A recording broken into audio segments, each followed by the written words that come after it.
Nah sekarang ini di kegelapan masa lalu sebelum Roger menjadi raja bajak laut, seorang legenda legendaris bernama Rock Disebek itu memang merancang rencana paling ambisius dalam sejarah menggulingkan pemerintahan dunia tanpa menyentuh One Piece. Rahasianya terletak pada dua buah iblis legendaris, satu yang mampu membebaskan dunia dari belenggu tirani dan satu lagi yang bisa merenggut keabadian sang penguasa tertinggi. Namun meski rencananya sempurna, sesuatu tak terduga menghalanginya. Buah pertama, Gomu Gomu no Mi, ternyata bukan sekedar buah karet biasa loh, melainkan wujud dewa yang hanya bisa dibangkitkan oleh sang terpilih. Sementara itu di balik tembok Marijoa, Imu duduk di singgasananya itu ya, abadi dan tak tersentuh, tapi suatu kebenaran gelap tersembunyi. Keabadiannya bergantung pada kekuatan buah OP-OP Nomikan yang satu hari bisa menjadi senjata makan tuan. Rox tahu betul tanpa buah tersebut mustahil menjatuhkan sang penguasa bayangan. Kini puluhan tahun kemudian warisan Rox diwariskan kepada mereka yang masih berani melawan. Seorang bajak laut bertopi jerami yang memakan buah nikah. Nah, seorang dokter yang berhati dingin yang memegang kunci keabadian Imu itu. Pertarungan terakhir bukan lagi tentang harta karun, tapi tentang siapa yang akan menguasai takdir dunia. Karena dari sini nakama, teori-teori yang berkembang tentang seputaran Rox, Imu, buah iblis tersebut maupun OP-OP Nami kian makin viral lagi. Yos, kita coba telusuri lebih dalam. Selamat datang teman-teman, kita akan bahas alur cerita teori rasional ini berdasarkan manga update yang sudah ada ya, dengan Mimin di sini, Joy Boy The Library of Nika. Let's go, kita mulai ceritanya.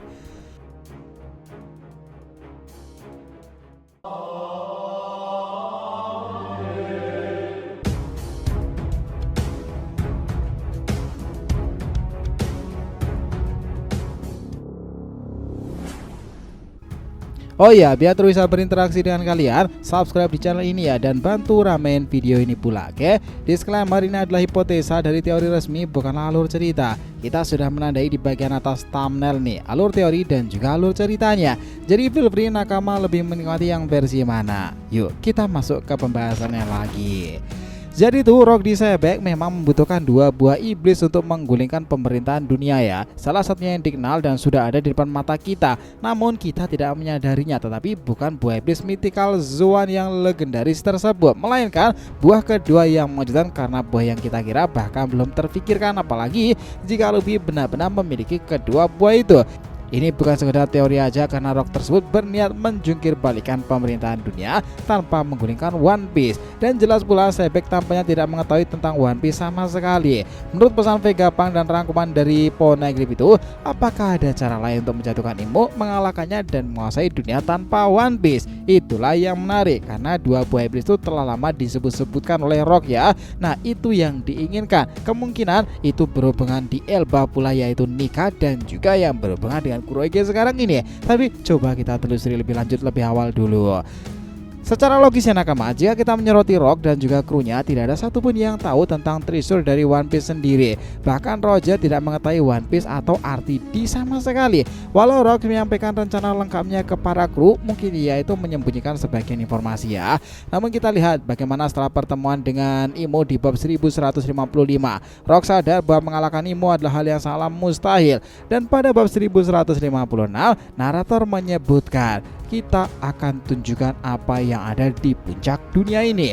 Maksudnya sang penguasa tertinggi dunia kan, ditambah 4 kaisar Yonko yang mendukungnya. Jika ingin menjatuhkan Imu dan menguasai dunia sepenuhnya, itu memang tujuan utamanya. Nah, setelah pertemuan di bab 1155 itu, Rock juga mengerti pula bahwa ini bukan perkara gampang. Ia membutuhkan rencana yang matang pula serta dua iblis plus manusia raksasa. Karena menurut narator sendiri, Sebek itu kewalahan menghadapi Imu ya. Ia sadar bahwa tokoh ini abadi, tidak bisa dikalahkan sama sekali, bahkan Housoko no Haki pun tak mampu akan sanggup jika tidak diiringi kekuatan buah iblis. Karena jika Rock sanggup menjatuhkan pemerintahan tanpa dua buah dan juga raksasa itu, tidak mungkin rasanya ia menjelaskan rencana kepada kru dan berangkat ke Marijoa ya. Jadi apa dua buah tersebut? Nah, di sini buah iblis pertama itu kemungkinan adalah buah iblis mythical Zoan di Elba. Dipastikan buah nikah yang dimiliki Raja Harald kala itu memang ada di sana. Kemungkinan itu besar kaitannya ada di situ, teman-teman. Banyak indikasi kehadiran sang 14 tahun lalu di barat itu usahanya menemui King Harald. Upaya pencurian buah ya, semua menunjukkan bahwa buah tersebut adalah buah Nika. Sang kembali untuk mengambilnya dari pemerintahan dunia yang dicuri oleh agen CP0 Husu 13 tahun lalu. Lalu 12 tahun lalu itu Nika dimakan oleh Luffy. Ini timeline yang cukup konsisten ya, yang ngebuat buah Nika sangat cocok sebagai buah dari negeri Elbaf. Namun ya nakama, fokus utama adalah buah iblis kedua yang sebenarnya sudah ada sejak era Sabaody Archipelago. Kenapa Rock membutuhkan buah itu? Ya karena untuk mengalahkan ilmu yang abadi, ia perlu kemampuan menghapus keabadian. Jadi buah OP-OP Nomi disebutkan dan juga sejajar nih kaitannya yang diinginkan Rock itu antara Yami-Yami. Kalian tinggal pilih nih kira-kira Yami-Yami atau OP-OP Nomi ya. Tapi di sini kita coba ubah konteksnya ke OP-OP Nomi dulu ya. Ya, ini dikenal bisa memberikan keabadian, dianggap buah penghapus keabadian pula. Itu adalah buah kedua yang diincarnya. Buah ini punya bounty sekitar 5 miliar berry. Sangat istimewa dan ini diketahui akan mampu menghilangkan keabadian kekekalan. Ini adalah satu-satunya cara untuk mengalahkan Imo karena haki dan raksasa saja tidaklah cukup. Pertanyaannya, jika Imo sudah diakui sebagai abadi dan bahkan sudah memberi keabadian ke para guru mengapa Rock masih perlu buah OP-OP Nomi? Jawabannya sederhana, bukan untuk digunakan pada Imo. Buah yang bisa memberi keabadian juga dapat mencabut keabadian tersebut. Jadi Rock mungkin berencana untuk mencabut keabadian dari Imo atau dari tubuh lain sehingga Imo bisa dikalahkan. Buah OP-OP sangat cocok karena sifatnya medis dan juga sangatlah legendaris pula kan. Nah, ditambah pula Trafalgar di Waterloo itu juga pernah disebutkan sebagai dokter legendaris pula dalam ceritanya sekarang ini kan. Meskipun juga ingat ya, buah Yami-Yami Nomi itu juga punya kemungkinan ya akan menjadi bagian dari yang diinginkan oleh Rock sendiri guna mencabut keabadian. Nah, kita ingat pula bahwa tipe buah itu juga bisa menyerap semua buah iblis manapun. Tetapi ya di sini konteksnya jika OP-OP Nomi, buah OP-OP Nomi adalah kandidat yang jauh lebih kuat mungkin dan siap untuk digunakan. Jika Luffy benar-benar memiliki buah OP-OP Nomi dan juga buah Nika sesuai logika bahwa Zebek mengatakan bahwa buah mythical harus dimakan oleh King Harald, maka kemungkinan besar itulah dua buah yang dipakai dalam skenario tersebut. Dari bab-bab terakhir Raja Harald mencoba menjadi Nika kan, makanya Rock ngotot untuk mendapatkannya. Jadi buah pertama adalah Nika, buah kedua adalah OP-OP Nomi nih. Sangat penting untuk rencana Zebek menguasai dunia tanpa One Piece pula. Bahkan Doflamingo di Dressrosa sudah tahu tentang buah OP-OP Nomi dan manfaatnya bahkan sebelum memahami secara lengkapnya pula. Dovi mengatakan bahwa jika seorang memiliki buah OP-OP Nomi, dia bisa mengontrol Marijoa dan kerajaan dunia menandingi kekuatan tersebut. Itulah yang mengesankan. Ada dua kemungkinan memang penggunaan buah OP-OP Nomi itu menghapus keabadian Imu atau memindahkan jiwa Rocks ke tubuh Imu tanpa memindahkan jiwa Imu ke tubuh Rocks pula. Jadi menjadi dua jiwa dalam satu tubuh dong. Ya bisa aja ini akan membawa konflik internal antara dua entitas dalam satu tubuh yang sama. Imu versus Rock di Zebek.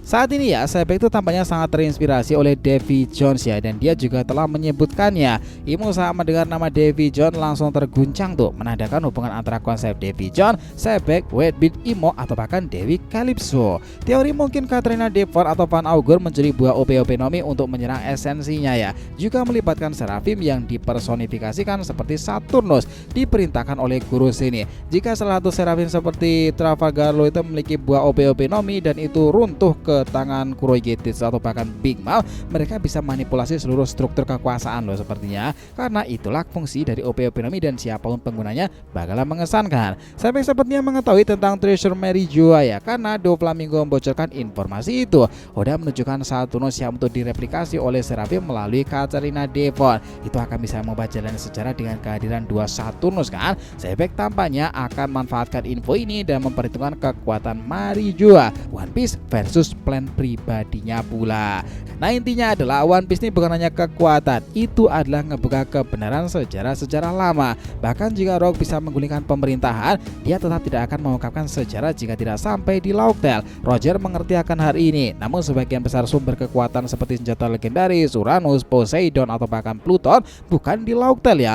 Nah, buah Nika juga tidak disimpan di dalam kota di One Piece, tetapi tersebar seperti Pluton di Wano Kuni, nah dan juga yang lain sebagainya. Jadi One Piece tidak otomatis mengumpulkan semua kekuatan tersebut. Big Mom pernah menyebutkan apakah ada sebagian dari treasure itu di tanah tersebut. Pluton ditemukan di Wano kan, dan juga One Piece sangat mungkin memberikan kekuatan yang seimbang di akhir ceritanya. Jika teori-teori tersebut yang berkembang benar ya nakama, bahwa buah nikah tetap dibutuhkan agar bisa menghadapi Imo dan menjatuhkan kejahatan, maka nikah di ending cerita itu bakalan sangat-sangatlah dinantikan, dan itu perannya besar banget nih. Intinya adalah dengan semua penggambaran yang sudah ada tersebut ya, informasi ke depan bakalan menarik banget nih. Harald sendiri tuh memang sudah bertemu dengan Rock di Sebek ya, dan keduanya sama-sama saling menghargai meskipun Harald itu sepertinya tidak benar-benar sama sekali bergabung ke dalam kubu Rock di Sebek ya. Tapi tetap saja Rock itu jelas-jelas berkeinginan menjadikan Harald sebagai buah pemilik tersebut, dan makanya untuk bergabung ke dalam krunya lantas mengalahkan kubu dari Im Sama kan. Segalanya bakalan menarik loh. Peran-peran tersebut dan juga perang Battle Royale akan semakin membara di kisah dunia baru ini nakama. Jadi kalau mau disimpulkan bahwa dua buah tersebut kemungkinan buah OP-OP Nomi dan juga Nika ya. Jika Trafalgar di Waterloo benar-benar rela berkorban untuk menghapus keabadian Imo agar Luffy bisa mengalahkannya, ditambah mendapatkan salah satu senjata legendaris seperti Pluton ya, atau bahkan Poseidon dan juga Uranus, maka ada kemungkinan itu bagian dari rencana besar selama ini. Selain itu, para Giant Warrior tersebut dan juga elemen lain di Elbaf sepertinya akan menjadi bagian penting untuk ngebantu Luffy dan juga yang lain sebagainya dalam rangka melanjutkan apa yang akan dilakukan oleh Rock di Sebek, menggulingkan pemerintahan dunia ya. Itu pun jika warisannya tak dilakukan lebih dulu oleh kubu Kurohige kan, segalanya kian tambah menarik aja tuh. Jadi itulah tadi ya penggambaran kita yang mungkin akan terjadi di kisah One Piece ke depannya. Terima kasih banyak telah menonton cerita ini sampai akhir. Jika kalian punya pendapat langsung aja komentar di bawah nih, dan kita akan usahakan respon. Oke, sampai jumpa di video selanjutnya nakama, dan Joy Boy Sang Nika telah kembali ke peradaban One Piece.